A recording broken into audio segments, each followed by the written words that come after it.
চট্টগ্রাম দক্ষিণ জেলার অন্যতম মানবিক সংগঠন লোহাগাড়া প্রবাসী মানবিক ফাউন্ডেশনের উদ্যোগে সংগঠনের প্রধান উদ্যোক্তা ও সমন্বয়ক ফয়েজ চৌধুরীর নির্দেশনায় নওয়ান ইউনিয়নের এহাসিয়ান ওয়ার্ডতন সুবিধা বঞ্চিত 9 পরিবারের সেলাই মেশিন, 11 পরিবারের ডেহেটিন ও 13 পরিবারের চিকিৎসা সহায়তা বাবদ নগদ অর্থ সহায়তা সহ মোট 33 পরিবারের সহায়তা প্রদান করা হয়। অক্টোবর 7 তারিখ বিকেলে উপজেলার ডক্টর কর্নেল অলি আহমেদ বীর বিক্রম স্টেডিয়াম হল রুমত আমিরাবাদ, কুটিবিলাস, লোহাগাড়া সদর, সুনতি, হালাউজান, আদুনগর, সরম্বা ইউনিয়নত এইসব অসহায় পরিবারের মাঝে সহায়তা প্রদান করা হয়।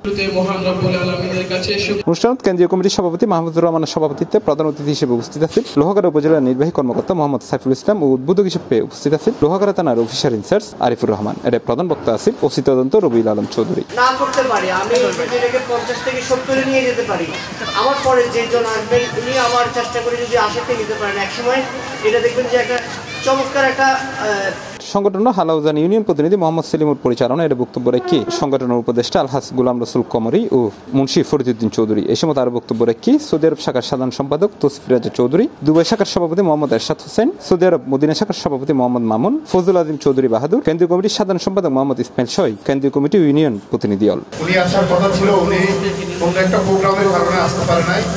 এই বিদায় আমার মজিদা ভাই আমি নিজে গিয়ে কিন্তু একটি কিডনি রোগীর ছোট ছিল 3 বছর এই মিথ্যা মামলায় জড়াই না। আপনার এটা হয়তো যারা প্রবাসী আছেন এরা হয়তো অত ভালো নাও জানতে পারে। ধন্যবাদ এবং ইউনূস স্যারকে আমি আমার পক্ষ থেকে এবং আমার সংগঠনের পক্ষ থেকে। তাহলে হয় কি তারা যে কাজটা করতেছে তার যদি কোনো ধরনের সমস্যা থাকে যে সেলাই মেশিন আছে, সেলাই মেশিনগুলো দিয়ে থাকি, চিকিৎসা সহায়তা বাবদ নগদ অর্থ দিয়ে থাকি।